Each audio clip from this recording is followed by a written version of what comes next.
சமீபத்தில் sonnet and 3Xோட வீடியோவில் உங்களுக்கு ஏதாவது சந்தேகங்கள் இருந்தால் நீங்கள் எனக்கே ஃபோன் பண்ணி கேளுங்க, அந்த சந்தேகத்தை தெளிவுபடுத்துகிறேன் அப்படின்னு சொல்லியிருந்தேன். 1-2 ஃபோன் கால்லாம் இல்லை, கிட்டத்தட்ட 200க்கும் மேலே இருக்கக்கூடிய ஃபோன் கால்ஸ் உங்கள்கிட்டேருந்து எனக்கு வந்துருந்துச்சு. அதில் நிறைய பேர் இந்த செக்மெண்ட்டில் இருக்கக்கூடிய கொஷின்ஸ் எல்லாமே கேட்டிருந்தீங்க. நான் சப்காம்பேக்ட் எஸ்யூவிஸில் எந்த கார் போகிறது, நான் சிட்டி யூசேஜுக்கு தான் கார் பார்க்குறேன், இல்லை நான் ஹைவேஸ்க்கு கார் பார்க்குறேன், எங்கள் வீட்டில் 5 பேர் இருக்காங்க, நான் எந்த கார் வாங்கலாம், இது மாதிரியான பல கேள்விகள் இருந்துச்சு. ஸோ இன்றைக்கி நம்ம பார்க்கக்கூடிய video sub 4 metre SUVs mega comparison தான் நம்ம இன்றைக்கி வந்து பார்க்க போகிறோம். ஸோ நம்ம கூட பார்த்தீங்க அப்படின்னா இந்த செக்மெண்ட்டில் இருக்கக்கூடிய எல்லா கார்ஸுமே வந்து அவைலபிளாக இருக்குது. மகேந்திராவோட 3XO இருக்கட்டும், டாட்டாவோட நெக்ஸானாக இருக்கட்டும், வென்யூ, சோனட், ப்ரீஸா. ஸோ இன்றைக்கி நீங்கள் என்கிட்ட கேட்ட கேள்விகள் எல்லாத்தையுமே இந்த வீடியோவில் நான் வந்து தெளிவுபடுத்த போகிறேன். வாங்க வீடியோக்குள்ளார போகலாம்.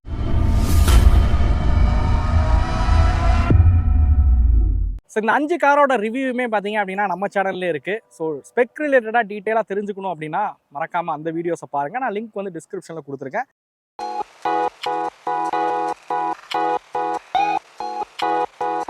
ஸோ கார் வாங்கணும் அப்படின்னா ஒரு 5 காரணத்தை வச்சு தான் கார் அப்படிங்கிறது வாங்குவீங்க. அந்த 5 காரணத்துக்கு இந்த கார் எது செட் ஆகும் அப்படிங்கிறத வந்து பார்க்க போகிறோம். ஃபஸ்ட்டு, ஒரு கார் வாங்குறதுக்கு டிசைன் அப்படிங்கிறது ரொம்ப இம்பார்ட்டன்ட். கம்ஃபோர்ட் அப்படிங்கிறது வந்து பார்ப்போம், பர்ஃபார்மன்ஸ் அப்படிங்கிறது பார்ப்போம், சேஃப்டி அப்படிங்கிறது வந்து பார்ப்போம், அதே மாதிரி ஃபீச்சர்ஸ், எது ஃபீச்சரிஸ்டிக்கான கார் அப்படிங்கிறது வந்து பார்ப்போம். ஸோ இன்றைக்கி இந்த விஷயங்களுக்கு எந்த கார் செட் ஆகும் அப்படிங்கிறது தான் இந்த வீடியோவில் நீங்கள் வந்து பார்க்க போகிறீங்க.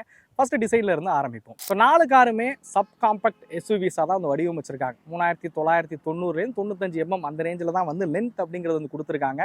வீல் பேஸுமே வந்து 2450 2500 அந்த ரேஞ்சில் தான் வந்து வீல் பேஸ் அப்படிங்கிறதும் இருக்குது. 3XO மட்டும்தான் 2600 mm வீல் பேஸ் வந்து கொடுத்துருக்காங்க. ஸோ இந்த 5 காருமே பார்த்தீங்க அப்படின்னா ரொம்ப காம்பேக்டான காராக தான் வந்து வடிவமைச்சிருக்காங்க. ஸோ அடுத்ததான் இந்த மாதிரி எஸ்யூவி செக்மெண்ட்டில் கிரவுண்ட் கிளியரன்ஸ் அப்படிங்கிறது முக்கியமாக பார்ப்போம். 5 கார்லையுமே வந்து 195 mmக்கு மேலே தான் கிரவுண்ட் கிளியரன்ஸ்ன்றது கொடுத்துருக்காங்க. மேடு பள்ளமான பகுதிகளில் ஓட்டினாலுமே அண்டர் பாடிங்கிறது அடிப்படாது.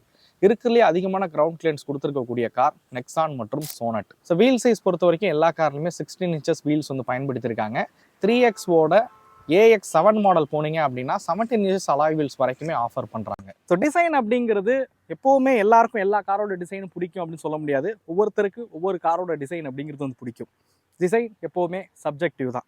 பட் இந்த செக்மெண்ட்டில் பார்த்தீங்க அப்படின்னா கொஞ்சம் அவுடேட்டட் ஃபீலை கொடுக்கக்கூடிய கார் அப்படிங்கிறது ப்ரீஸாவும் வென்யூவும் தான்.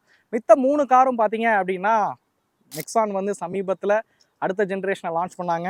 சோனட்டோட ஃபேஸ் லிஃப்ட் மாடல் ஒரு 6 மாதத்துக்கு முன்னாடி வந்துச்சு. 3XO லேட்டஸ்ட்டாக லான்ச் ஆன ஒரு கார் அப்படின்னு சொல்லலாம். இந்த 3 காரோட டிசைன் அப்படிங்கிறது ரொம்பவே அல்டிமேட்டான டிசைனுக்கு கொண்டு வந்துட்டாங்க. பட் வென்யூவுக்கும் ப்ரீஸாவுக்கும் ஒரு அப்டேட் அப்படிங்கிறது தேவைப்படுது அப்படின்னு சொல்லுவேன். ஸோ டிசைன் வச்சு ஒரு காரை முடிவு பண்ணுறீங்க அப்படின்னா இந்த 3 காரில் சம்திங் ஏதோ ஒரு கார் போகலாம் அப்படின்னு சொல்லுவேன். வாங்க அடுத்து கம்ஃபோர்ட்டுக்கு போவோம். ஸோ சீட்டிங் கம்ஃபோர்ட் பார்க்கும்போது அதுலேயும் 2 விஷயம் இம்பார்ட்டண்ட்டாக வந்து பார்க்கணும். ஒன்று, 3 பேர் உட்காரதுக்கு எது கம்ஃபர்டபுளாக இருக்குது. 2வது, ரைட் பண்ணும்போது எந்த சீட் கம்ஃபர்ட்டாக இருக்குது. ஸோ அப்படிங்கிறது பார்க்கணும். ஸோ 3 பேர் உட்காரதுக்கு ரொம்ப கம்ஃபர்டபுளாக இருந்த சீட் எதுன்னு கேட்டிங்க அப்படின்னா ப்ரீஸா தான். ஸோ ப்ரீஸாவில் தான் நம்ம வந்து உட்காந்துருக்கோம். ஸோ ப்ரீஸா பொறுத்த வரைக்கும் மித்த 4 காரோட ஒப்பிடும்போது ப்ரீஸாவோட ரியர் சீட்டில் 3 பேர் அப்படிங்கிறது நல்லாவே உட்கார முடியுது, ஓரளவு கம்ஃபர்ட்டாகவே உட்கார முடியுது அப்படின்னு சொல்லுவேன். பட் ரைட் பண்ணும்போது எது கம்ஃபர்ட்டாக இருக்குது. ஸோ ரைடிங் கம்ஃபர்ட் பார்க்கும்போது அதுலேயும் 2 விஷயம் பார்க்கணும். ஒன்று, சிட்டிக்கு எது கம்ஃபர்டபுளாக இருக்குது, ஹைவேஸ்க்கு எது கம்ஃபர்டபுளாக இருக்குது. சிட்டிக்கு சாஃப்டர் சைடான சஸ்பென்ஷன் கொடுத்துருந்தாங்க அப்படின்னா அது சிட்டியில் ரொம்ப கம்ஃபர்டபுளாகவே இருக்கும். ஆனால் ஹைவேக்கு கொஞ்சம் ஸ்டிஃபரான சஸ்பென்ஷன் கொடுத்துருந்தாங்க அப்படின்னா அது ஹைவேஸ்க்கு கம்ஃபர்டபுளாக இருக்கும். ஸோ அப்படி சிட்டியில் கம்ஃபர்டபுளாக இருந்த கார் எது அப்படின்னு கேட்டிங்கன்னா வென்யூ அண்ட் ப்ரீஸா தான். ஸோ வென்யூவும் ப்ரீஸாவும் பார்த்தீங்க அப்படின்னா சிட்டிக்குள்ளே நீங்கள் கார் ஓட்டுறீங்க அப்படின்னா அதுக்கு கம்ஃபர்ட் ரொம்ப இம்பார்ட்டண்ட்டாக பார்க்குறீங்க அப்படின்னா வென்யூவோ இல்லை ப்ரீஸாவோ போகிறது ஒரு பெட்டர் ஆப்ஷன் அப்படின்னே சொல்லுவேன். ஸோ இதோட சஸ்பென்ஷன் வந்து சாஃப்ட்வேர் நோட்டில் வந்து கொடுத்துருக்காங்க.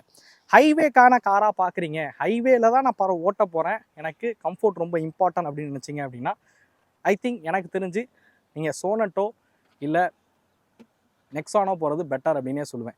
ஏன்பா 3XO சொல்லலை அப்படின்னு கேட்டிங்கன்னா 3XOட சஸ்பென்ஷன்லாம் ரொம்ப சூப்பராக பண்ணியிருக்காங்க. ஆனால் சீட்டில் பைசா போட்டுங்கிறது ரொம்பவே கம்மியாகவே இருக்குது அப்படின்னு சொல்லுவேன். ஸோ கம்ஃபர்ட் ப்ரிஃபர் பண்ணுறீங்க அப்படின்னா ஹைவேக்கு நெக்ஸான் இல்லைனா சோனட், சிட்டிக்கு ப்ரீஸா இல்லைனா வென்யூ. ஸோ 5 பேர் போகிறதுக்கு எது கம்ஃபர்டபுளான காருன்றதை சொல்லியாச்சு. ஸோ 5 பேர் போகிற பட்சத்தில் 5 பேருக்கான லக்கேஜை கேரி பண்ணுறதுக்கு பூட் ஸ்பேஸ் அப்படிங்கிறது இம்பார்ட்டன்ட் தானே. வாங்க இப்போ அதை பார்ப்போம். ஸோ நம்மள்ட்ட பார்த்தீங்க அப்படின்னா ஒரு 5 ட்ராவல் பேக் இருக்குது. ஸோ 5 பேர்த்துக்கான ஒரு 3 நாளைக்கான லக்கேஜ் கேரி பண்ணுற மாதிரியான பேகு. ஸோ இதில் எல்லாத்துலேயுமே வச்சு பார்ப்போம் எதோட ஸ்டோரேஜ் வந்து பெட்டராக இருக்குது அப்படிங்கிறது. வீடியோக்குள்ளே போகிறதுக்கு முன்னாடி உங்கள் காரோட மியூசிக் சிஸ்டம் சவுண்ட் எஃபெக்ட்லாம் பத்தலை அப்படின்னு நீங்கள் ஃபீல் பண்ணுறீங்களா? உங்கள் காரோட ஸ்பீக்கர்ஸ்லாம் சேஞ்ச் பண்ணணும் அப்படின்னு நினைக்கிறீங்களா? அப்போ நீங்கள் வர வேண்டிய இடம் தான் கோயம்புத்தூரில் இருக்கக்கூடிய டெசிபல் ஆட்டோ ஹப். இவங்கள்ட்ட பிரெஞ்சு பிராண்டான உசைல், இட்டாலியன் பிராண்டான இஎஸ்பி, ஜெர்மன் பிராண்டான இஎஸ்எக்ஸ் போன்ற பிராண்டுகளோட ஸ்பீக்கர்ஸ் இவங்கள்ட்ட அவைலபிளாக இருக்குது. இந்த ஸ்பீக்கர்ஸை மாற்றுறது மூலியமா உங்கள் காரோட ஆடியோ எக்ஸ்பீரியன்ஸை டோட்டலாக மாற்ற முடியும். ஸோ நம்ம சேனலுக்குன்னு ஸ்பெஷல் டிஸ்கவுண்ட்ஸ்லாம் கொடுக்குறேன்னு சொல்லியிருக்காங்க. ஸோ டிஸ்பிளேல தெரியிற நம்பரை காண்டாக்ட் பண்ணுங்கள். காண்டாக்ட் பண்ணிட்டு நம்ம சேனலோட சப்ஸ்கிரைபர் அப்படின்னு சொன்னீங்கன்னா உங்களுக்கு ஸ்பெஷல் டிஸ்கவுண்ட்ஸ்லாம் காத்துக்கிட்டு இருக்கு.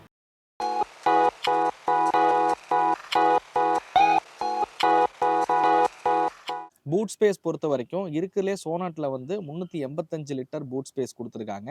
இந்த 5 காரை விட அதில் அதிகம் அப்படின்னே சொல்லலாம். இருக்கிறதுலே குறைவான பூட் ஸ்பேஸ் இருக்கக்கூடியது பிரீஸா தான், 328 லிட்டர். 3X போல் பார்த்தீங்க அப்படின்னா பார்சல் ட்ரே கிடையாதுங்கிறனால அவங்க ஃபுல்லாகவே பூட் ஸ்பேஸ் அப்படிங்கிறது கால்குலேட் பண்ணியிருக்காங்க. பட் அதனால் 364 லிட்டர் அப்படிங்கிறது சொல்கிறாங்க. பட் பிரீஸாவில் எந்த லெவலுக்கு பூட் ஸ்பேஸ் இருக்கோ அதே பூட் ஸ்பேஸ் தான் 3X ஓலையும் இருக்குது. ஸோ கம்மியான பூட் ஸ்பேஸ் இருக்கக்கூடிய கார் பிரீஸா மற்றும் 3XO. ஸோ அடுத்ததாக பார்க்கக்கூடியதே பர்ஃபார்மன்ஸ் தான். ஸோ பர்ஃபார்மன்ஸ் அப்படின்னாவும் இதுலேயும் 2 கேட்டகரி ஆட்கள் இருக்காங்க அப்படின்னு சொல்லலாம். ஒன்று இந்த பீக்கான பவர் வேணும், டார்க் வேணும் அப்படின்னு நினைக்கக்கூடிய ஆட்கள். இன்னொன்று மைலேஜ். ஸோ மைலேஜ் ப்ரிஃபர் பண்ணக்கூடிய ஆட்கள் கண்டிப்பாக பர்ஃபார்மன்ஸ் சைடு வராதிங்க அப்படின்னு தான் சொல்லுவேன். பர்ஃபார்மன்ஸ் எதிர்பார்க்குற ஆட்கள் கண்டிப்பாக மைலேஜ் எதிர்பார்க்காதீங்க அப்படின்னு தான் சொல்லுவேன். வாங்க நம்ம காரை ஓட்டிக்கிட்டே இந்த விஷயத்த பேசுவோம். ஸோ பர்ஃபார்மன்ஸ்க்கான ஒரு காராக பார்க்குறீங்க, எனக்கு வந்து பீக் பவர் டெலிவரி பண்ணக்கூடிய ஒரு காராக வேணும் அப்படின்னா அது இந்த செக்மெண்ட்டில் 3XOவால் மட்டும்தான் முடியும் அப்படின்னு சொல்லுவேன். ஸோ ரெண்டுமே டர்போ இன்ஜின்ஸ் கொடுக்குறாங்க. MPFI பார்த்தீங்கன்னா 200 நியூட்டன் டார்க்கு, இதே TGTI பார்த்தீங்க அப்படின்னா 230 நியூட்டன் டார்க் ப்ரொடியூஸ் பண்ணுது.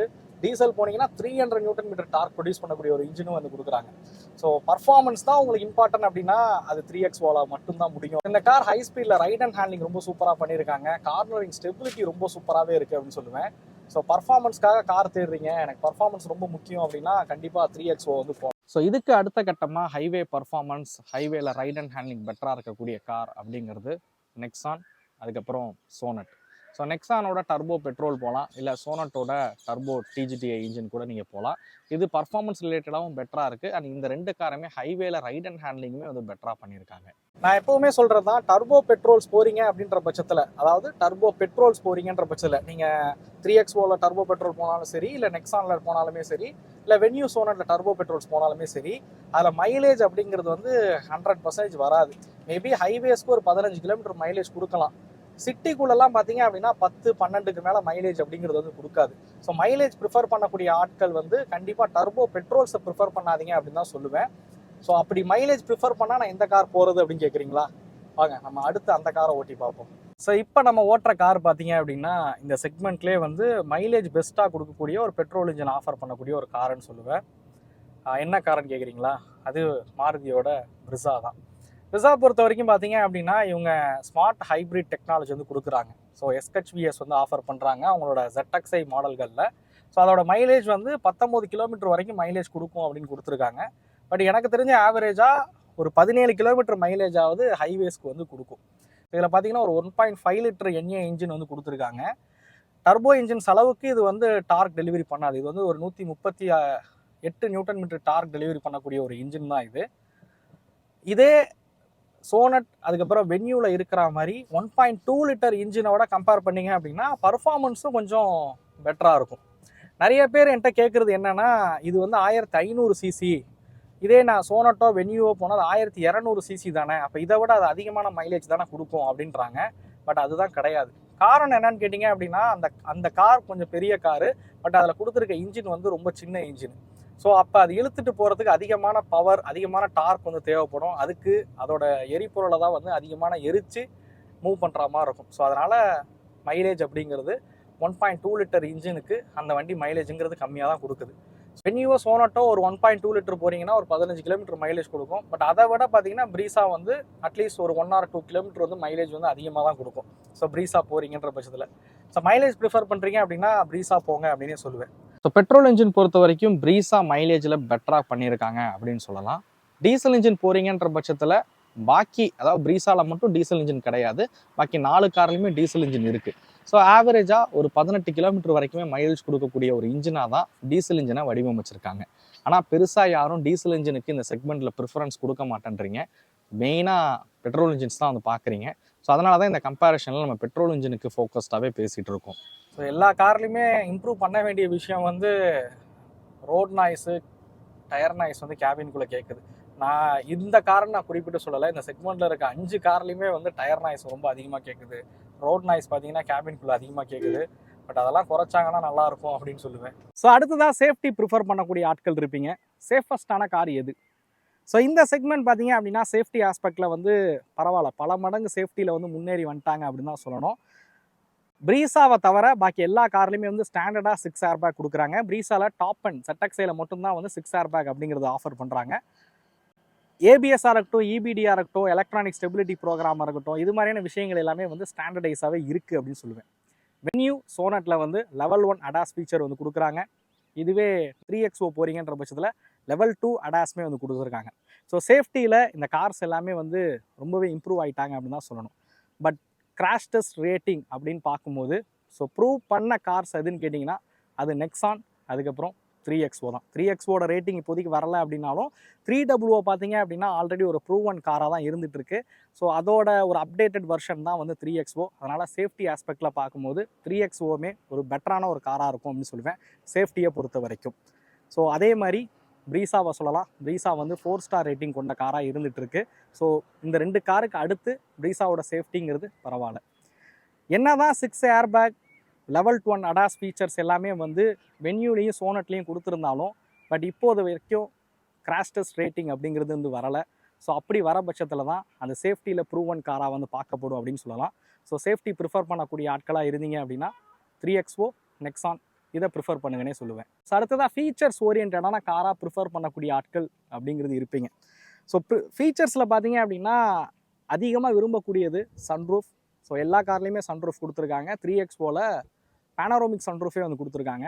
Wireless charger, Android auto, apple CarPlay, so எல்லா கார்லையுமே வந்து கொடுத்துருக்காங்க. ஸோ அதே மாதிரி நெக்ஸான் மற்றும் சோனட் காரில் பார்த்தீங்கன்னா வென்டிலேட்டட் சீட் வந்து ஆஃபர் பண்ணுறாங்க. மகேந்திராவோட 3XO காரில் பார்த்தீங்க அப்படின்னா எலக்ட்ரானிக் பவர் பிரேக் கொடுத்துருக்கிற விதமாக இருக்கட்டும், அடாஸ் லெவல் 2 ஃபீச்சர்ஸ் வந்து கொடுத்துருக்காங்க. மகேந்திரா 3XO மற்றும் நெக்ஸானில் பார்த்தீங்க அப்படின்னா இன்ஸ்ட்ருமெண்ட் கிளஸ்டர்லேயே கூகுள் மேப் தெரிகிற மாதிரி வடிவமைச்சிருக்காங்க. TFT இன்ஸ்ட்ருமெண்ட் கிளஸ்டராக வந்து கொடுத்துருக்காங்க. இது மாதிரி ஒவ்வொரு காருக்கு ஒவ்வொரு ஃபீச்சர்ஸ் ஹைலைட்டட் அப்படின்னு கூட சொல்லலாம். ப்ரீஸா எடுத்துக்கிட்டிங்க அப்படின்னா ஹெட் அப் டிஸ்பிளே கொடுத்துருக்காங்க. இது மித்த எந்த கார்லையுமே கிடையாது. உங்களுக்கு டிஸ்பிளேல இப்போ நம்ம மாடர்னைஸ்டாக பார்க்குற ஃபீச்சர்ஸ்லாம் எந்தெந்த காரில் இருக்குது அப்படிங்கிறத கொடுத்துருக்கேன். இருக்கிறதுலையே ஃபீச்சர்ஸ் கொஞ்சம் கம்மியாக இருக்கக்கூடிய கார் அப்படின்னா அது ப்ரீஸா மற்றும் வென்யூ தான். நான் ஃபஸ்ட்டே சொன்ன மாதிரி ப்ரிஸா மற்றும் வென்யூவில் இன்னும் கொஞ்சம் அப்டேட் அப்படிங்கிறது தேவைப்படுது.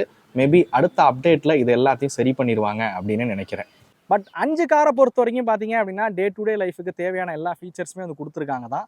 ஸோ அதனால் 1-2 காம்ப்ரமைசஸ் இருந்தாலும் நீங்கள் ஃபீச்சர்ஸ்க்காக ஒரு காரை நோக்கி போக வேணாம் அப்படிங்கிறதா என்னோட ஒப்பீனியன். ஸோ ஃபைனலி இந்த 5 ரீசனை வச்சு தான் நீங்கள் ஒரு காருங்கிறதே முடிவெடுப்பீங்க. உதாரணத்துக்கு பர்ஃபார்மன்ஸ் ரொம்ப சூப்பராக இருக்கணும், ஹைவேல ரைட் அண்ட் ஹேண்ட்லிங் பெட்டராக இருக்கணும், அதே சமயத்தில் ஒரு சேஃபஸ்டான காராக இருக்கும்னு நினச்சிங்க அப்படின்னா மகேந்திராவோட 3XOவை தேர்ந்தெடுக்கலாம். இல்லை எனக்கு சேஃப்டி ரொம்ப இம்பார்ட்டன்ட், பர்ஃபார்மன்ஸ் கொஞ்சம் கம்மியாக இருந்தாலும் பரவாயில்ல, ஹைவேல வந்து ரியர் சீட்டில் கம்ஃபர்ட்டும் எனக்கு பெட்டராக இருக்கணும் அப்படின்னு நினச்சிங்கன்னா நெக்ஸான் போகிறது ஒரு பெட்டர் அப்படின்னு சொல்லுவேன். ப்ரீஸா பொறுத்த வரைக்கும் மைலேஜ் ப்ரிஃபரன்ஸ் இருக்கக்கூடிய ஆட்கள், நல்ல ரிலேபிளான இன்ஜின் இருக்கணும்னு நினைக்கக்கூடிய ஆட்களாக இருக்கட்டும், அதே சமயத்தில் எங்கள் வீட்டில் 5 பேர் இருக்காங்க, நாங்கள் எப்போவுமே 5 மெம்பர்ஸோட ட்ராவல் பண்ணுவோம், அதனால் ரியர் சீட்டில் 3 பேர் உட்கார கம்ஃபர்டபுளான கார் வேணும்னு நினச்சிங்க அப்படின்னா ப்ரீஸா போகிறது ஒரு பெட்டர் அப்படின்னே சொல்லுவேன். சோனட் பொறுத்த வரைக்கும் நல்ல ஃபீச்சரிஸ்டிக்கான காராகவும் உருவாக்கியிருக்காங்க. ஹைவேல ரைட் அண்ட் ஹேண்ட்லிங்கும் சரி, சீட்டிங் கம்ஃபர்ட்டும் சரி ரொம்பவே சூப்பராகவே இருக்குது. பூட் ஸ்பேஸ் அப்படிங்கிறது அதிகமாக ஆஃபர் பண்ணக்கூடிய கார் அப்படிங்கிறதும் உங்களுக்கு சோனட் தான். ஸோ சோனட் பொறுத்த வரைக்கும் நான் சொன்ன இந்த ப்ரிஃபரன்ஸை வச்சு நீங்கள் காரை வந்து தேர்ந்தெடுக்கலாம். வென்யூ பொறுத்த வரைக்கும் சிட்டிக்குள்ளே ரொம்பவே ப்ரிஃபர் பண்ணக்கூடிய ஆட்கள் வந்து நீங்கள் வென்யூ போகலாம் அப்படின்னு சொல்லுவேன். அதோட சஸ்பென்ஷன் செட்டப்லாம் வந்து சிட்டிக்கு தகுந்த மாதிரி வந்து உருவாக்கியிருக்காங்க. ஸோ இந்த ரீசன்ஸை வச்சு நீங்கள் காரை வந்து தேர்ந்தெடுக்கிறது ஒரு பெட்டரான ஆப்ஷனாகவே இருக்கும் அப்படின்னே சொல்லுவேன். கார் வாங்குறதுக்கு முன்னாடி, நீங்கள் டிசைட் பண்ணுறதுக்கு முன்னாடி ஒரு பேப்பர் எடுங்க. உங்களுக்கு தேவை என்னன்றதை முடிவு பண்ணுங்க. நீங்கள் ஹைவேல தான் அதிகமாக ப்ரிஃபர் பண்ணுவீங்கன்னா, ஸோ நான் ஹைவேக்கு எந்த கார் செட் ஆகும்னு சொல்லியிருக்கேன். ஸோ அந்த காரை நீங்கள் வாங்கலாம். இல்லை எங்கள் வீட்டில் 5 பேர் இருக்காங்க, 5 பேர் கம்ஃபர்ட்டாக உட்காரதுக்கு ஒரு கார் வேணும்னு நினைக்கிறீங்கன்னா, ஸோ அதுக்கு எந்த கார் சொல்லியிருக்கணும் அதை நீங்கள் ப்ரிஃபர் பண்ணலாம் அப்படின்னு நினைக்கிறேன். அதை அடிப்படையில் தான் இந்த கம்பேரிஷன் நம்ம வந்து உருவாக்கியிருக்கோம். பட் அதுக்கு முன்னாடி உங்கள் நியரஸ்ட்டில் இருக்கக்கூடிய சர்வீஸ் சென்டர் எப்படி சர்வீஸ் பார்க்குறாங்க அப்படிங்கிறதையும் வந்து தெரிஞ்சுக்கிறது நல்லது. சர்வீஸ் சென்டர் அவைலபிலிட்டி இருக்கா அப்படிங்கிறதையும் தெரிஞ்சுக்கிறது நல்லது அப்படின்னு சொல்லுவேன். ஸோ இங்கே இருக்கக்கூடிய 5 காரில் எந்த கார் வாங்குறதா இருந்தாலும் பக்கத்தில் இருக்கக்கூடிய சர்வீஸ் சென்டர் எந்த லெவலுக்கு சர்வீஸ் பார்க்குறாங்க அப்படிங்கிறத வந்து மறக்காமல் தெரிஞ்சுக்கிட்டு கார் வாங்குறதுக்கு முயற்சி பண்ணுங்கள். ஸோ ப்ரைஸ் அப்படின்ற பார்க்கும்போதும் இந்த காரோட ப்ரைஸிங்லாம் பார்த்தீங்க அப்படின்னா சிமிலர்லி அந்த ஒரு சிமிலர் ப்ரைஸ் பாயிண்டில் தான் வந்து கொடுத்துருக்காங்க. ஒரு 10,000 இல்லை 15,000 விலை வித்தியாசத்தில் தான் வந்து ப்ரைஸிங் அப்படின்றது கொடுத்துருக்காங்க. எல்லாத்தோட எக்ஸ்ஷோரூம் காசுமே நான் உங்களுக்கு டிஸ்பிளே வந்து ஷோ ஆகும். அண்ட் இங்கே நிற்கக்கூடிய எல்லா காரோட டீலர்ஷிப்போட காண்டாக்ட் டீட்டெயில்ஸும் நான் டிஸ்கிரிப்ஷனில் கொடுத்துருக்கேன். வேணுன்றவங்க அவங்கள காண்டாக்ட் பண்ணி ப்ரைஸ் என்னன்றதை தெரிஞ்சுக்கங்க அப்படின்னு சொல்லுவேன். சார் மேபி நான் இந்த வீடியோவில் உங்களுக்கு தெளிவுபடுத்தியிருப்பேன் அப்படிங்கிறத நம்புகிறேன். இல்லை என்கிட்ட பேசணும்னு விரும்புனீங்க அப்படின்னா என் டீமோட காண்டாக்ட் நம்பர் நான் டிஸ்கிரிப்ஷனில் கொடுத்துருக்கேன். கண்டிப்பாக நீங்கள் என்கிட்டயே கேட்டு ஏதாவது சந்தேகங்கள் இருந்தால் நீங்கள் தெளிவுபடுத்திக்கலாம். ஸோ இந்த வீடியோ உங்களுக்கு பிடிச்சிருக்கும் அப்படிங்கிறத நம்புகிறேன். இந்த வீடியோ பற்றின கருத்துக்களை மறக்காமல் கமெண்ட் பண்ணுங்கள். அடுத்த வீடியோவில் சந்திக்கும் வரை தமிழ் வீல்ஸ் மணிகண்டன். நன்றி, வணக்கம்.